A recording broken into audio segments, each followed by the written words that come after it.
ये cost of goods sold का हम एक क्वेश्चन देखते हैं। इस क्वेश्चन को आप पहले कॉपी में उतार लीजिए, फिर इसके साथ साथ ट्रांजैक्शन देखिएगा, नहीं तो आपको थोड़ा कन्फ्यूजन हो सकता है। इसलिए आप पहले इस क्वेश्चन को अपनी नोटबुक में उतारिए और इसके बाद वीडियो देखिए। चलिए रीज़न देखते हैं। तो कॉस्ट ऑफ गुड्स सोल्ड का जो फॉर्मूला होता है वो देखेंगे हम पहले। मतलब जो माल बिक चुका है उस बिके माल की लागत, ठीक है, इससे हम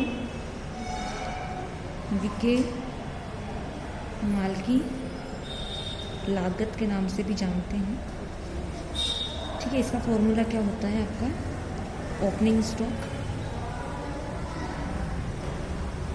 जो ऑलरेडी आपके पास स्टॉक पड़ा है वो, ठीक है, जिसे हम क्या बोलते हैं?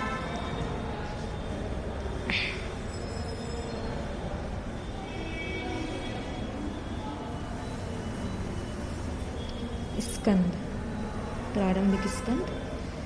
प्लस इसमें प्लस क्या होता है? परचेज होता है, जो कि आपने साल भर के अंदर जो भी रॉ मटेरियल खरीदा वो।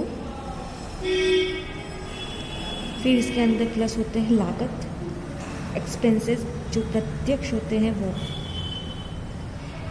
प्रत्यक्ष व्यय, डायरेक्ट एक्सपेंसेस।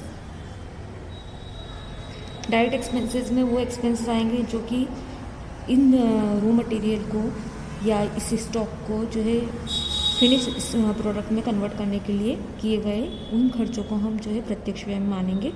साथ में जो भी खर्चा है जो कि माल को लाने में लगा है, ठीक है, तो माल को लाने में या परचेस करते समय में जो भी खर्चा हुआ है वो भी डायरेक्ट एक्सपेंसेस के अंदर आएगा। इसके बाद इसमें से लेस हो जाता है, मतलब डिडक्ट हो जाता है क्लोजिंग स्टॉक।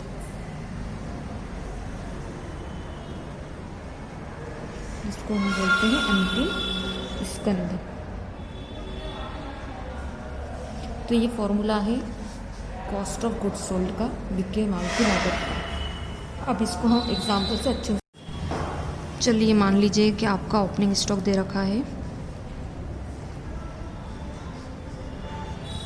1000 और आपने परचेस करा 500 का, ठीक है। तो आपके पास कितना माल बचा हुआ है? आपके पास गुड्स कितने हो गए? 1500 के गुड्स हो गए, ठीक है। आप क्या करते हैं? इसमें से 400 का आप क्या करते हैं? सोल्ड कर देते हैं। 400 के गुड्स क्या करते हैं? सोल्ड कर देते हैं। ये कॉस्ट प्राइस की बात कर रही हूँ मैं।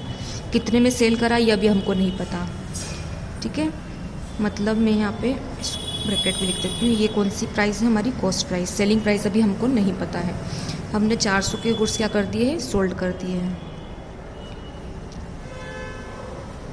तो अब हमारे पास कितने के बचे हैं यहाँ पे? 1100 के।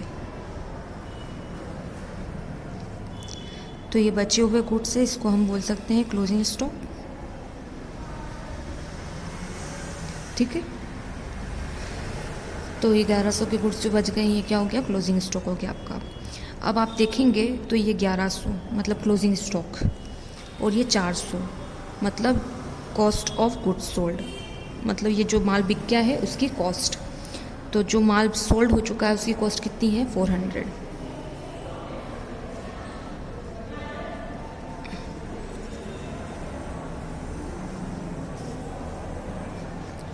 ठीक है। तो बिके हुए माल की जो लागत है वो 400 है और बचा हुआ माल कितना है? 1100 का है। तो आप देखेंगे तो ये 1100 और ये 400, तो 1100 प्लस 400 ये 1500, ये 1500 इसमें शामिल हो गए। ये 1500 जो है टोटल हो गया कंप्लीट। मतलब आप देखेंगे तो ओपनिंग स्टॉक और परचेज जो है 1500 का, ये किसके इक्वल आ गया है? क्लोजिंग स्टॉक और जो कॉस्ट है गुड्स सोल्ड करने की उसके इक्वल है। तो अगर आप इसको लिखते हैं तो आपको ये लिखने की ज़रूरत नहीं है, और अगर आप क्लोजिंग स्टॉक लिखते हैं और कॉस्ट ऑफ गुड्स सोल्ड लिखते हैं ट्रायल बैलेंस के अंदर, तो आपको फिर ये लिखने की ज़रूरत नहीं है, ठीक है। तो आपको या तो आप क्या करिए, इतना ही लिखिए, और या तो आप इतना ही लिखिए। अगर आप 2 बार लिख देते हैं तो क्या हो जाएगा? 1500 तो ये हो जाएंगे। अगर आपने ओपनिंग स्टॉक भी लिख दिया और परचेस भी लिख दिया, ठीक है, तो ये कितने हो जाएंगे? 1500। और फिर साथ में अगर आपने क्लोजिंग स्टॉक और कॉस्ट ऑफ गुड्स सोल्ड भी लिख दिए तो ये भी कितने हो जाएंगे 1500। तो 1500 और 1500 कितने हो जाएंगे 3000। मतलब ये डबल हो जाएगा, बल्कि ये डबल नहीं होना चाहिए। कितना होना चाहिए, सिर्फ 1500 होना चाहिए। क्यों? क्योंकि जो कॉस्ट ऑफ गुड्स सोल्ड है ये 1500 के जो गुड्स है इसी में से बिका है, और इस 1500 के गुड्स सोल्ड में से ही 1100 का माल बचा हुआ है। तो मतलब हमारे पास टोटल गुड्स जो है वो कितने के थे, 1500 के ही थे, और हमको जो बुक्स में कितने दिखाने हैं, 1500 ही दिखाने हैं। लेकिन अगर आप ये 4 बार लिख देंगे, इसको ये भी लिख देंगे, ये भी लिख देंगे, ये भी लिख देंगे और ये भी लिख देंगे तो डबल हो जाएगा। इसलिए ट्रायल बैलेंस में हम क्या करते हैं, या तो ओपनिंग स्टॉक या परचेज लिखते हैं, तो फिर हम क्लोजिंग स्टॉक और कॉस्ट ऑफ गुड्स सोल्ड नहीं लिखते हैं। और अगर आप कॉस्ट ऑफ गुड्स सोल्ड और क्लोजिंग स्टॉक लिखते हैं ट्रायल बैलेंस के अंदर, तो ओपनिंग स्टॉक और परचेज नहीं लिखते हैं।